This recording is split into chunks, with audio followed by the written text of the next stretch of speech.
The dying star cast crimson falls in perpetual twilight, its ancient light filtering through industrial haze to paint everything in shades of rust and amber. Dex Harding pressed his shoulder against the grimy wall of Corvin's den, watching the underground auction unfold in the establishment's back room through a crack in the makeshift curtain. The air reeked of synthetic alcohol, unwashed bodies, and the particular desperation that clung to places where moral boundaries dissolved for the right price.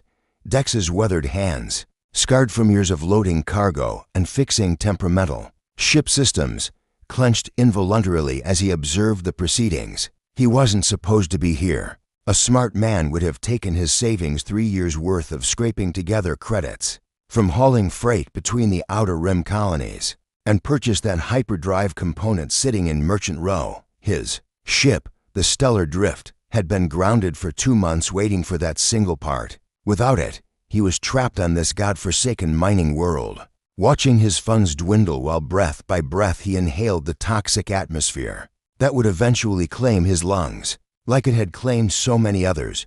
But something had drawn him here tonight.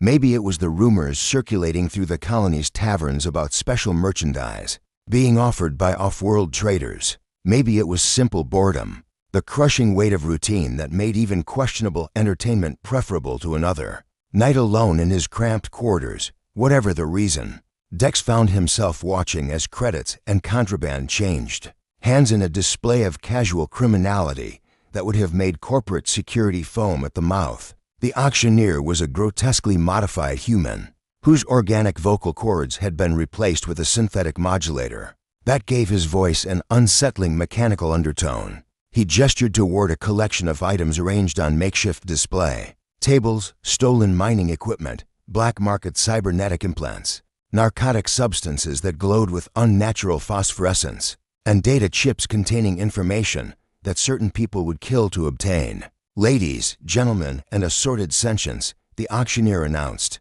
his artificial voice cutting through the crowd's murmur like a serrated blade. We have something extraordinary for tonight's final lot. Fresh acquisition from a corporate research vessel that suffered an unfortunate encounter with asteroid pirates. 2 enforcers dragged a figure onto the improvised stage, and the crowd's excited chatter died to an expectant hush. Dex leaned forward despite himself, his gray eyes narrowing as he tried to make sense of what he was seeing. She appeared to be in her early 20s, with skin the color of moonlight touched by Starfira pale silver blue that seemed to emanate its own subtle luminescence in the den's dim lighting. Her hair fell in dark waves around a face that would have been striking if not for the hollow, vacant expression in her eyes. She wore the standard issue gray coveralls of an indentured servant, the fabric torn and stained with substances Dex preferred not to identify. But what made his chest tighten with a mixture of anger and recognition was the brand burned into the side of her neck, 2 words in stark black letters: cursed goods. A slave, Dex thought, watching her stand perfectly motionless despite the jeering crowd pressing closer to the stage. Just another broken soul in this forsaken corner of the galaxy. The sight triggered memories he'd spent years trying to bury images of corporate security forces conducting population adjustments in the worker colonies where he'd grown up, families torn apart by bureaucratic efficiency and economic necessity. Behold specimen designation 7 Alpha, the auctioneer continued, his mechanical voice devoid of any human warmth. Approximate age 22 standard years, genetically stable and fully trained for domestic service. Previous owners include the mining executive Carruthers' unfortunate fusion reactor accident, the merchant captain Valdez sudden decompression incident, and the collector Harrison mysterious heart failure during sleep. The auctioneer paused for dramatic effect, clearly enjoying the crowd's nervous laughter. Hence the charming designation. Starting bid 500 credits. The bidding began half-heartedly. A few morbid curiosity seekers and bargain hunters threw out lowball offers, more interested in the novelty than any practical application. The price climbed slowly: 600, 750, 900. Dex found himself leaning forward, his attention shifting from the hyperdrive component he desperately needed to the woman standing silent and still on the stage. That's when the overseer struck her. The man was a massive brute whose arms had been replaced with industrial-grade cybernetic limbs designed for heavy lifting. His job was maintaining order among the merchandise, and when the woman shifted slightly, perhaps trying to relieve the strain on her wrists, from the restraints he interpreted the movement as defiance. His augmented hand cracked across her face with enough force to split her lip and send her staggering.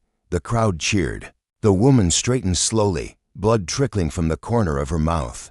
But her eyes remained empty. She didn't cry out, didn't plead, didn't show any reaction at all. She simply stood there, accepting the violence as if it were as natural and inevitable as the dying star's fading light.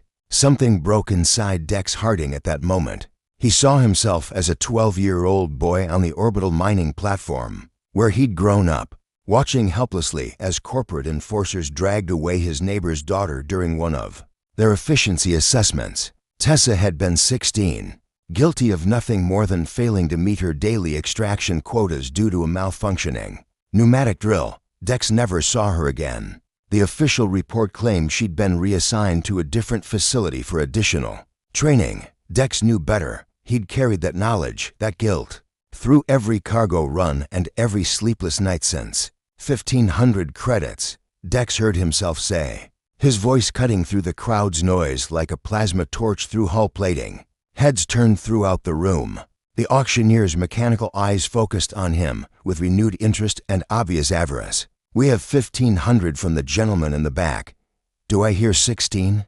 The other bidders hesitated. 1,500 was serious money, enough to buy passage off-world or a month's worth of quality protein rations. The crowd began murmuring among themselves, wondering who this fool was that would spend real credits on obviously cursed merchandise. 1,600, called a voice from the front of the room. Dex's eyes found the bidder, a Centaurian trader whose reputation for selling exotic slaves to off-world pleasure houses was well established throughout the sector. The alien's insectoid features twisted into what might have been amusement as he met Dex's gaze. Across the crowded room, 2,000, Dex countered without hesitation, his heart hammering against his ribs. 2,000 was more than he'd saved for the hyperdrive component. It was nearly everything he had left. If he spent that much, he'd be stranded on Crimson Falls indefinitely, probably until the toxic atmosphere finished what poverty and desperation had started. Every rational part of his mind screamed at him to stop, to walk away, to think about his own survival first. But he looked at the woman again, saw the blood on her split lip, the brand on her neck, the empty resignation in her eyes that spoke of horrors beyond his imagination, and thought of Tessa, of all the victims he'd been too late, too young, too powerless to save. 2,500 credits, Dex said. His voice steadied despite the chaos raging in his chest. The room fell silent.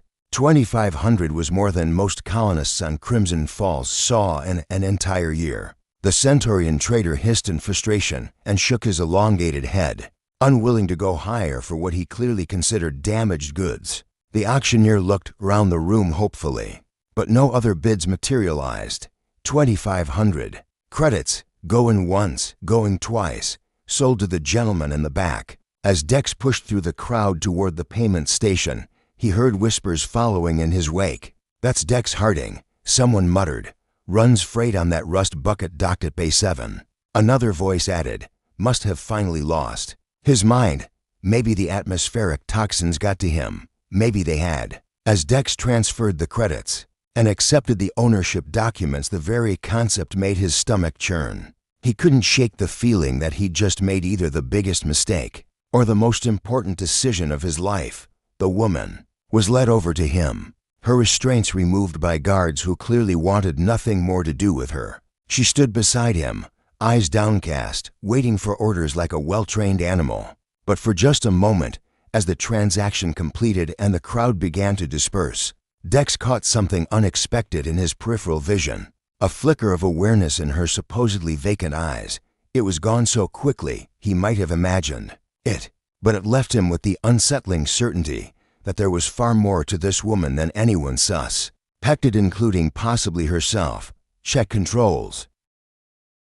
Nick's solace woke to the unfamiliar sensation of safety, a feeling so foreign that for several disorienting moments she couldn't identify what had changed.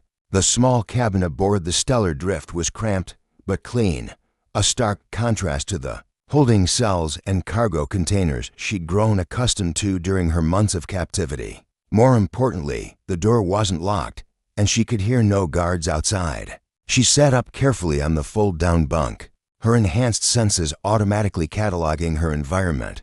The ship's atmospheric recyclers hummed with mechanical efficiency. The artificial gravity felt stable at standard parameters, and she could detect the faint ozone scent that indicated the vessel's defensive systems were active but not engaged. Everything suggested she was exactly where the Mandex had said she would be, safe. The concept was so alien that her body remained tense, ready for the inevitable betrayal. Safety was an illusion, a temporary respite before the next sail, the next owner, the next disappointment when her presence inevitably brought misfortune to those around her. She'd learned not to trust kindness, because kindness always came with a price that someone else would eventually pay. But as the ship's chronometer indicated the passage of several hours, without incident, Nyx found herself cautiously exploring the boundaries of this new reality. She activated the hygiene unit and discovered it had been programmed with luxury settings actual hot water. Instead of the sonic cleanser she'd grown accustomed to, the storage locker contained clothing in approximately her size, simple but clean garments that didn't bear the marks of previous owners. Most remarkably, when she approached the cabin door, it opened without resistance. No alarms sounded, no restraint fields activated. She was genuinely free to move about the ship. Nyx made her way to the galley, where she found Dex hunched over a steaming cup of what smelled like actual coffee, another luxury she hadn't experienced in months.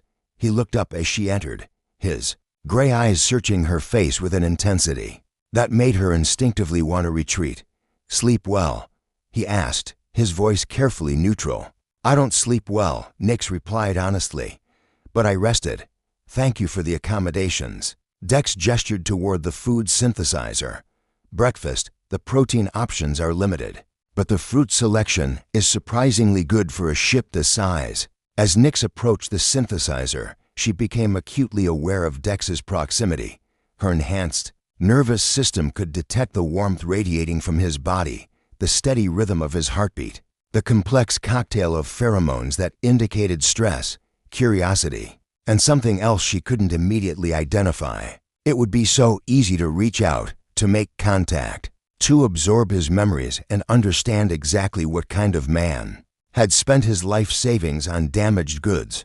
The temptation was overwhelming. Throughout her captivity, knowledge had been her only weapon, her sole means of predicting and potentially avoiding the worst abuses.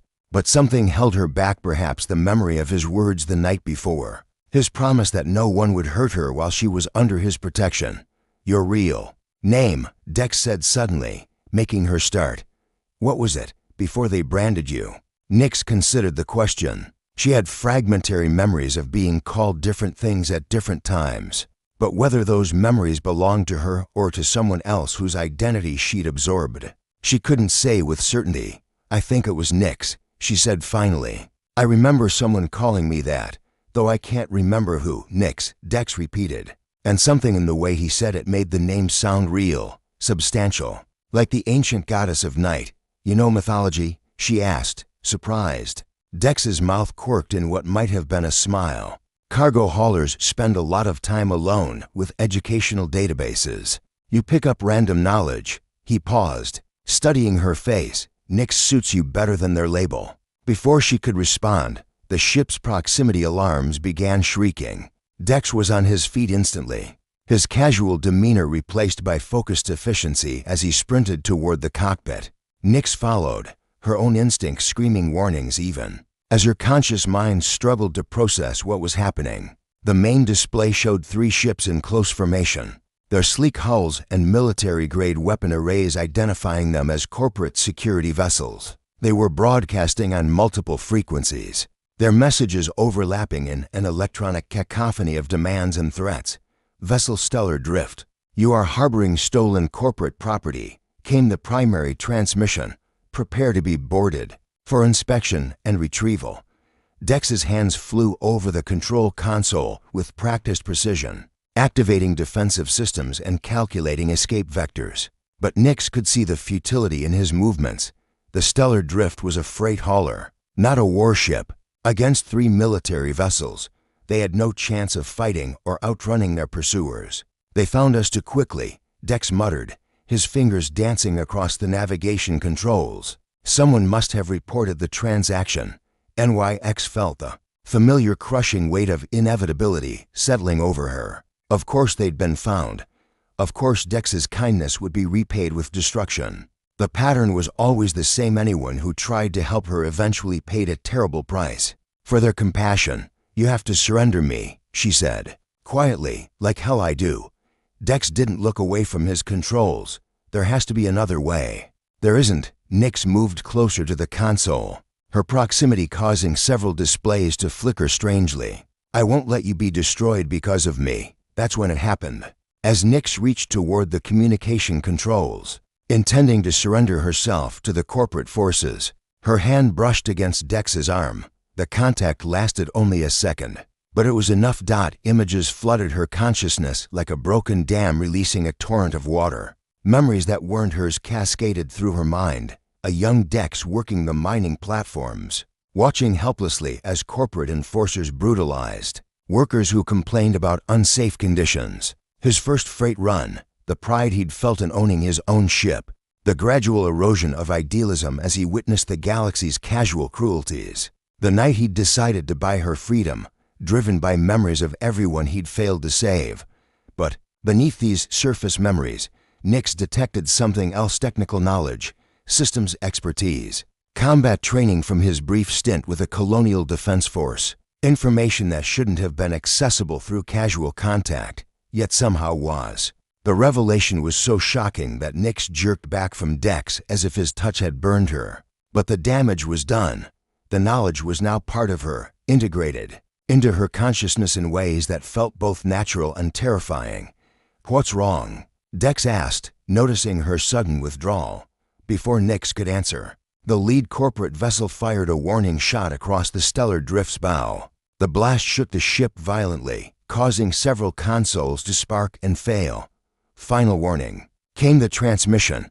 "Prepare for boarding or be destroyed." Nix looked at Dex, seeing him now through the lens of his own memories. She understood his stubborn refusal to surrender, his compulsion to protect those who couldn't protect themselves. She also understood, with crystal clarity, exactly how the ship's systems functioned and how they might be used in ways their designers never intended. "I'm not what you think I am," she said urgently. "I'm not just an unlucky slave. I'm something else, something dangerous."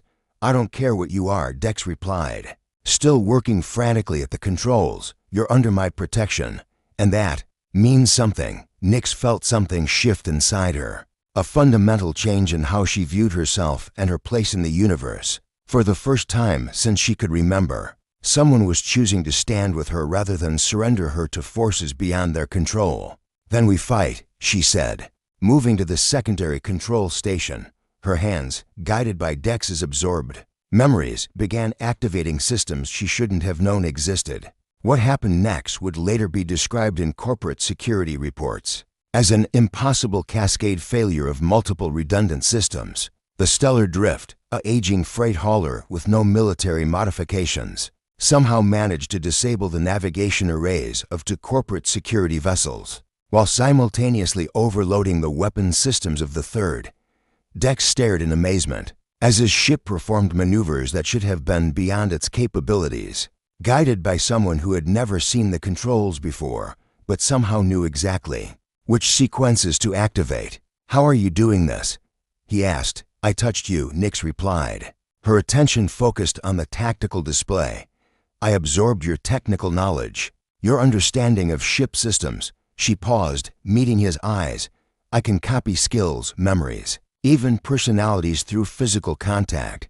The implications hit Dex like a physical blow. "You're reading my mind." "Not exactly. Surface knowledge, learned skills, emotional patterns. I can't access your deepest thoughts or private feelings, but anything you've practiced repeatedly becomes available to me." Nix's expression was pained. "I should have told you, but I was afraid I'd what? Turn you over to corporate security." Dex's voice carried a mixture of hurt and understanding. "Nix, I don't care if you can juggle quantum equations. In your head, you're still the person I chose to help."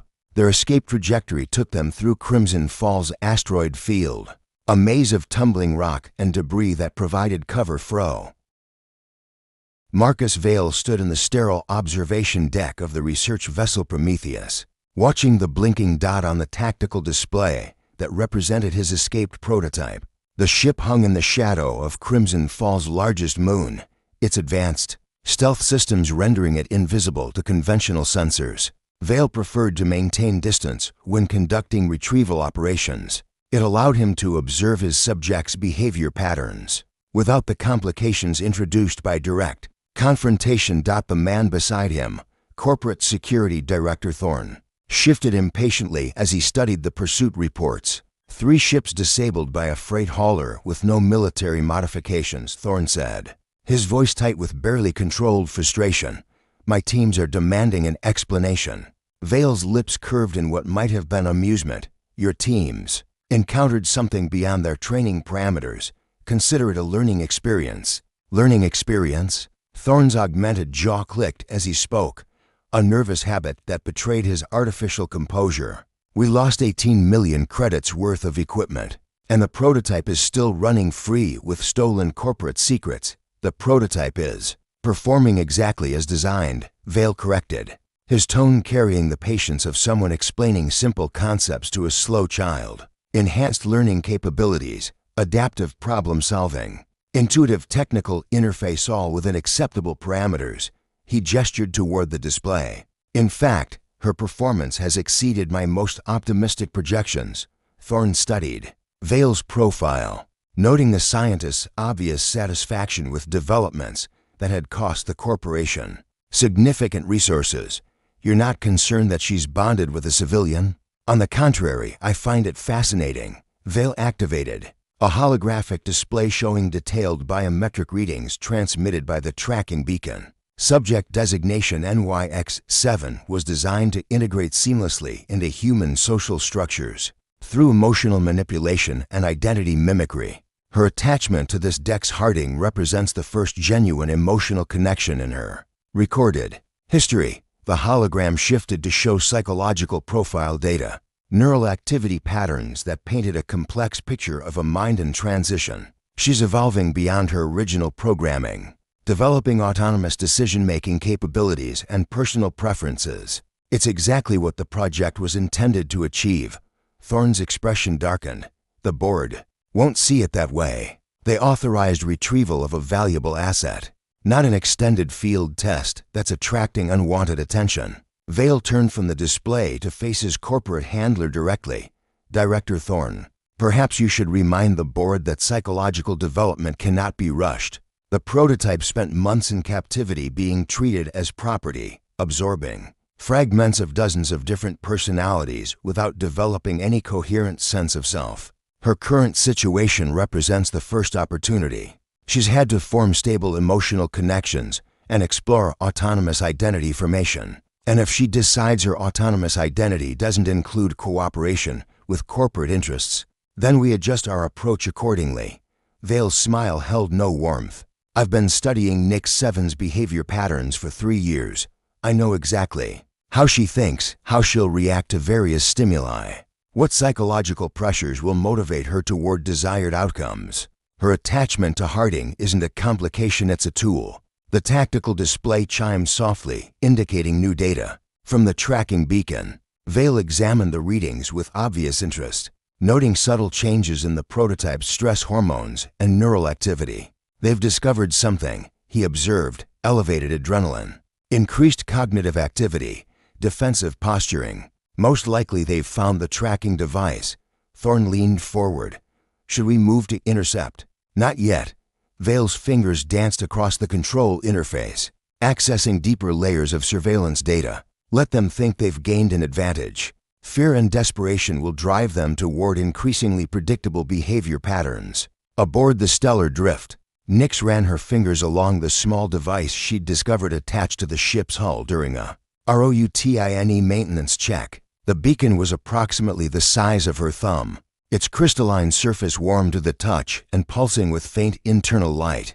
"How long has it been there?" Dex asked, examining the device through the transparent barrier of the containment field they'd erected around it, based on the integration patterns with the hull material I'd estimated attached during our escape from Crimson Falls. Nix's enhanced vision could detect microscopic details invisible to normal human sight. "It's been transmitting our location, course, speed, and probably detailed biometric data about both of us." Dex cursed creatively in several languages. "So much for staying ahead of pursuit. They've been tracking us for days." "Which means they're not trying to intercept us immediately," Nix observed. "If they wanted to recapture me quickly, they could have done so at any time. They're observing, waiting for something." The realization sent a chill through both of them. Being hunted was terrifying enough, but being studied like laboratory animals suggested something far more sinister. "What do they want?" Dex asked. Nix closed her eyes, trying to access the fragmented memories that constituted her earliest experiences. Images flashed through her consciousness. Surgical tables bathed in harsh white light, injection procedures that left her consciousness fragmented and disoriented. Training sessions where she was forced to demonstrate her abilities on unwilling subjects. "They want to understand how I've changed," she said slowly. "When I escaped, I was essentially a sophisticated tool capable of mimicking appearance and basic personality traits, but without genuine autonomy. Now," she paused, struggling to articulate something she barely understood herself. "Now I'm becoming something else, something they didn't plan for, something they hoped for but couldn't create artificially." Nix opened her eyes, meeting Dex's concerned gaze. "I think they're waiting to see what I become when I'm allowed to develop freely. Then they'll capture me and study the results." The ship's communication array crackled to life. Interrupting their conversation, a holographic projection materialized in the galley, showing a man in an expensive suit whose aristocratic features were marred by eyes that held no warmth whatsoever. "Hello, Nix," the figure said, his voice carrying a slight accent that spoke of expensive education and careful cultivation.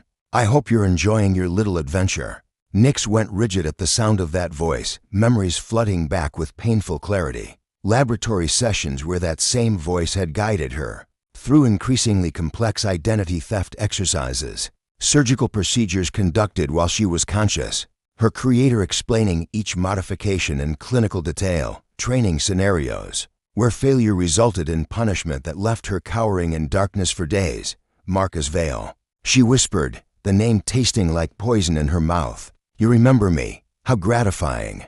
Vale's projection smiled with paternal pride that made Nix's skin crawl. "I've been monitoring your progress, my dear. Your psychological development has been remarkable, far exceeding my initial projections." Dex positioned himself between Nix and the hologram, though the gesture was purely symbolic. "What do you want?"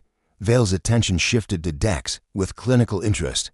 "Mr. Harding, isn't it? Former freight operator, military service with the Colonial Defense Corps. Psychological profile indicating protective instincts coupled with survivor's guilt regarding past failures to protect those under his care." The scientist's smile widened. "You've been most helpful in accelerating Nix's emotional development. She's not your property." Dex said firmly, "On the contrary, Mr. Harding. Nix represents 3 years of intensive research and development, funded by corporate investments totaling approximately 200 million credits. From both legal and practical perspectives, she is very much my property." Vale's expression remained pleasantly neutral, as if he were discussing routine business arrangements. "However, I'm prepared to be reasonable about her current situation." The holographic display shifted to show what appeared to be official documentation, legal papers, corporate authorizations, and financial records that painted a picture of Nix as valuable corporate asset rather than independent person. "Surrender Nix to corporate custody within the next 72 hours, and you'll receive a full pardon for your various crimes plus a generous financial settlement." Vale continued. "Continue to resist, and I'm afraid the consequences will be quite severe for both of you." Nix found her voice despite the fear clawing at her throat. "I won't go back." "Oh, but you will, my dear." Vale's tone remained conversational, but something predatory flickered in his eyes. You see, I know exactly how your mind works. I designed it, after all. You're driven by protective instincts toward those who show you kindness, coupled with an overwhelming fear that your presence brings misfortune to others. Given sufficient pressure, you'll surrender yourself to prevent harm from coming to Mr. Harding. The projection paused, allowing the implications to sink in. I have teams standing by to target every person who has assisted in your escape. The auction house proprietor who facilitated your sale, the mechanics who provided parts for the ship, even the food vendors where you purchased supplies, all of them will suffer unfortunate accidents. Captain Vera Cross leaned against the bar of the nebula's edge, a smuggler's haven carved into the hollowed-out asteroid known as Haven Point, watching the entrance for her expected contacts. The establishment catered to those who preferred to conduct business away from corporate oversight, traders, mercenaries, information brokers, and others whose activities fell into legal gray areas, perfect for a meeting that could either save the fugitives or deliver them into the hands of their hunters. Vera had built her reputation on being someone who could get anyone anywhere for the right price, no questions asked. Her ship, the Shadowhawk, was equipped with military-grade stealth systems and hyperdrive modifications that made her one of the fastest operators in the Outer Ring territories. More importantly, she had connections throughout the underground networks that could provide new identities, safe passage, and sanctuary for those with sufficient credits to afford her services. When the message had come through encrypted channels, a request for extraction services from someone claiming to be Dex Harding, Vera had been intrigued enough to agree to a meeting. The name was familiar from intelligence reports circulating through smuggler networks. Harding and his companion were wanted by Helix Corporation for theft of valuable research materials, with a bounty large enough to fund several ship upgrades. But Vera Cross had never been motivated purely by profit. She'd gotten into the smuggling business after her own encounter with corporate brutality, when Helix security forces had destroyed her family's mining operation. Under the pretense of regulatory violations, the real crime had been her father's refusal to sell his mineral rights at below-market prices. Vera had watched corporate enforcers burn everything her family had built, leaving them destitute and homeless. So when she received a message requesting help from someone fleeing Helix persecution, Vera found herself genuinely interested in providing assistance. Corporate enemies were her natural allies, and she had particular sympathy for anyone trying to escape the kind of systematic dehumanization that Helix specialized in. The bar's atmospheric processors hummed quietly as Vera nursed her drink and waited round her. The usual collection of outlaws and misfits conducted their business in hushed tones, while holographic displays showed shipping schedules and commodity prices from across the sector. Everything appeared normal until two figures entered through the main airlock, their body language radiating the kind of controlled tension that came from constant vigilance. Vera recognized Dex Harding immediately from the corporate bounty notices, tall, weathered, with gray eyes that missed nothing and the fluid movement of someone comfortable with violence. His companion was more surprising. The woman's pale blue skin and exotic features matched the descriptions in the intelligence reports, but those descriptions had failed to capture the presence she projected. This wasn't the broken slave or valuable research asset the reports described. This was someone who had found her own strength and was prepared to use it. Captain Cross, Dex approached her table cautiously, his hand resting near the weapon concealed beneath his jacket. That's me. Vera gestured toward the empty chairs across from her. Drink. The synthetic alcohol here is terrible, but it's genuine alcohol, which counts for something. As they settled into their seats, Vera studied both of them carefully. Dex showed the signs of chronic stress, elevated alertness, defensive posturing, the slightly hollow look of someone who hadn't been sleeping well. But his companion was more interesting. Despite her obviously exotic nature, she moved with confidence and purpose that suggested she'd found something worth fighting for. I understand you need transport off Haven Point, Vera said without preamble. Standard rates are 5,000 credits per passenger, with additional fees for hazardous cargo or destinations requiring stealth approach. We can pay. Dex replied, But we need guarantees about destination security and passenger confidentiality. Vera smiled. Mr. Harding, I've been in this business for 12 years without a single client betrayal. My reputation depends on absolute discretion. She paused, studying his companion. Though I have to admit, when I agreed to this meeting, I wasn't expecting to encounter someone quite so distinctive. The blue-skinned woman Nix, according to the intelligence report, spoke for the first time. You're concerned about the bounty. I'm concerned about the attention, Vera corrected. Helix Corporation has significant resources dedicated to your recovery. Anyone who assists you becomes a target for corporate retaliation. But you're still here, Nix observed. I'm still here. Vera raised her glass in a mock toast. Helix destroyed my family's operation when I was 16. I've been returning the favor ever since, one smuggling run at a time. The conversation was interrupted by a disturbance at the bar's entrance. 3 figures in expensive suits had entered, their augmented physiques and obvious weapon enhancements identifying them as corporate security agents. They weren't trying to be subtle. Their presence was clearly intended to intimidate rather than surprise. Shit, Dex muttered, his hand moving toward his weapon. Wait, Vera said quietly. This is Haven Point. Corporate security has no jurisdiction here, and the local authorities don't take kindly to uninvited enforcement actions. She activated a small device on her wrist, but it might be wise to relocate this conversation to somewhere more private. They made their way through the bar's back corridors to a private meeting room that Vera maintained for sensitive negotiations. The chamber was soundproofed and equipped with anti-surveillance countermeasures that would defeat most electronic eavesdropping attempts. So, Vera said once they were secure, what's the real situation? The bounty notices claim you stole research materials, but something tells me there's more to this story. Nix and Dex exchanged glances, clearly debating how much to reveal. Finally, Nix spoke. I am the research material. Helix created me as part of an experimental program to develop adaptive infiltration units. I escaped, and they want their property back. Vera felt a chill of recognition. She'd heard rumors about Helix's biological research programs, whispered stories about human experimentation and illegal genetic modification that most people dismissed as paranoid conspiracy theories. Jesus, she breathed. You're serious, completely serious, Dex confirmed. We have evidence of the entire program documentation, facility locations, information about other test subjects, but we need somewhere safe to go public with it. Vera leaned back in her chair, processing the implications. This wasn't just about transport services anymore. This was about exposing corporate crimes that could bring down one of the galaxy's most powerful organizations, the Frontier Coalition.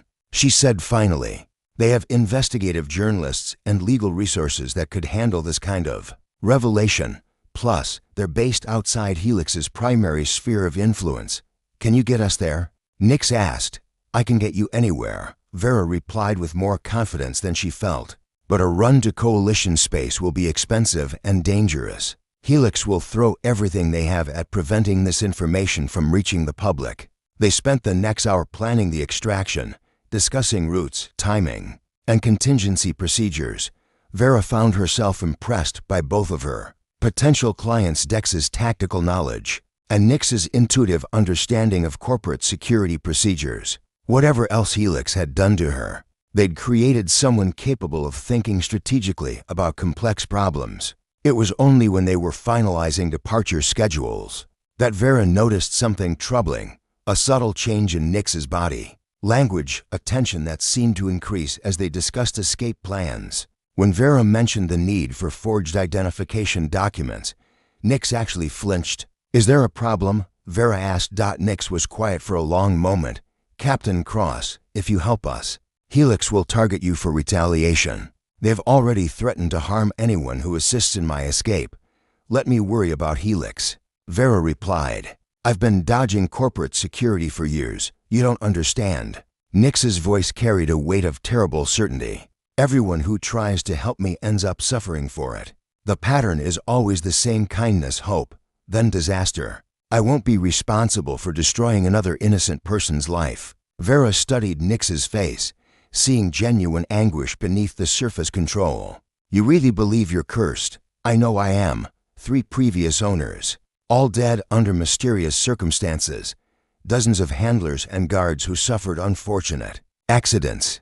Even the auction house where Dex found me was raided by corporate security the day after I left. Nix's hands clenched into fists.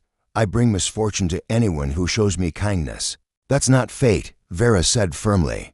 That's systematic intimidation designed to isolate you psychologically. Helix wants you to believe you're cursed so you won't form emotional connections that might motivate you to resist. Dex reached across the table to touch Nix's hand gently. She's right. Vale told us himself your emotional development was something he wanted to study. The disasters that followed you weren't coincidence. They were manufactured to keep you compliant. Nix stared at their joined hands, her expression cycling through confusion, hope, and fear. But if I'm wrong, if the pattern continues, then we deal with whatever comes.